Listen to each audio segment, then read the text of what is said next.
This video is going to provide a brief overview of the pathway of sound transmission through the ear. So we start off with sound waves, which are found in the external environment all around here. And these sound waves are localized into the ear by this structure called the auricle. The auricle has a curved shape, which allows it to direct these sound waves into this hollow tube called the external acoustic meatus. So these sound waves travel along here until they reach the tympanic membrane at the end of the tube here. So sound waves are basically vibrations of particles within a medium. And this medium will be air within the external acoustic meatus.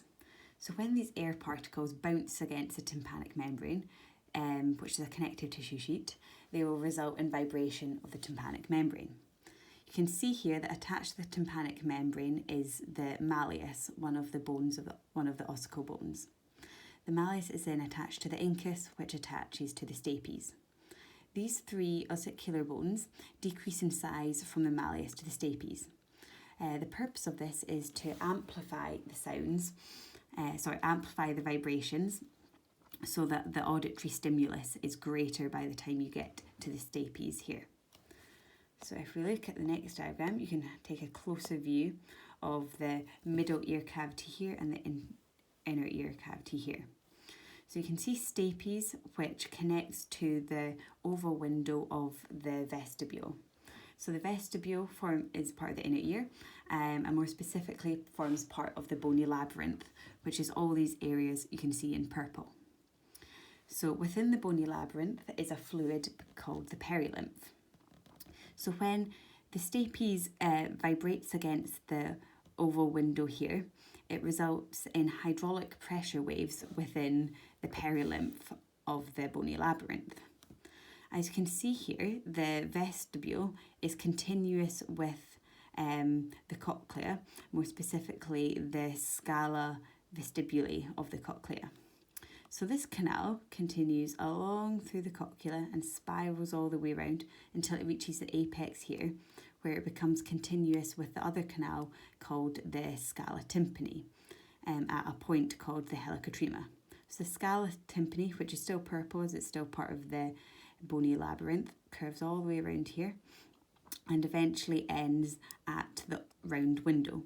So this is similar to the oval window in that it is a membrane-covered opening into the tympanic cavity, and the purpose of this opening is to allow the pressure waves within the perilymph of the cochlea to dissipate into the tympanic cavity.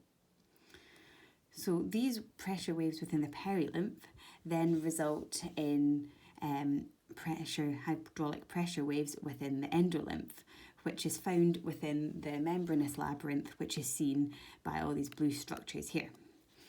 So in the cochlea, the part of the membranous labyrinth is the cochlear duct, which travels all the way around through the cochlea bordered on either side by the scala vestibuli and scala tympani. So if you take a look at this diagram here, we'll have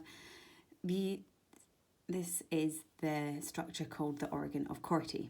So this is a sensory organ found within the cochlear duct. So you can see along here we have the basilar membrane, which has the hair cells attached to it, in this case more specifically the inner hair cells.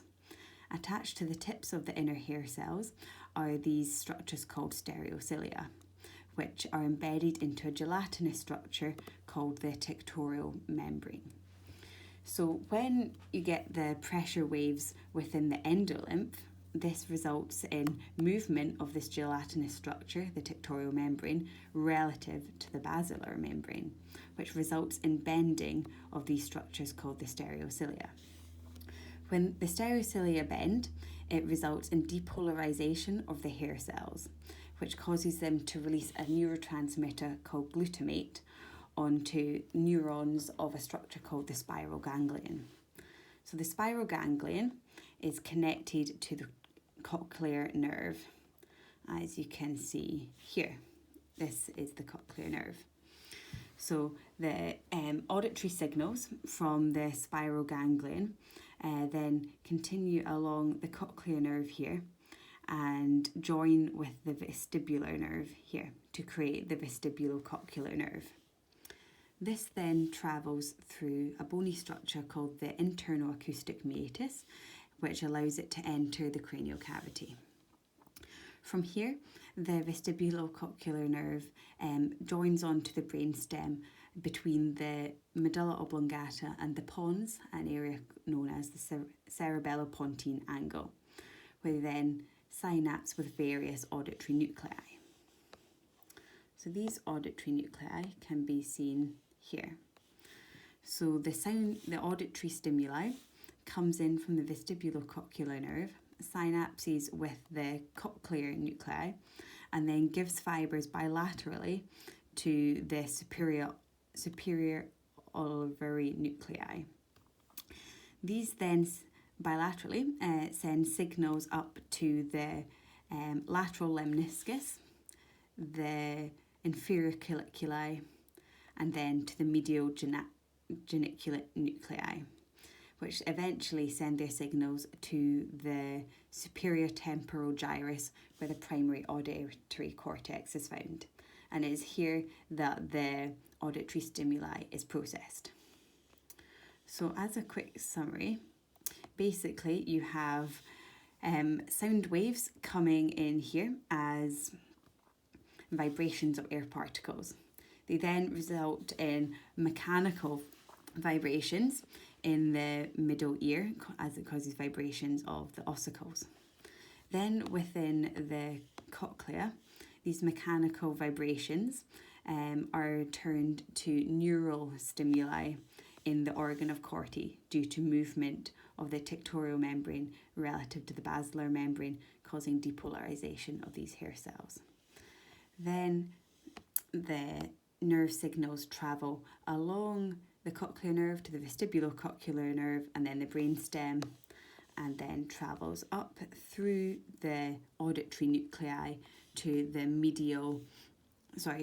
superior temporal gyrus, where this information is processed.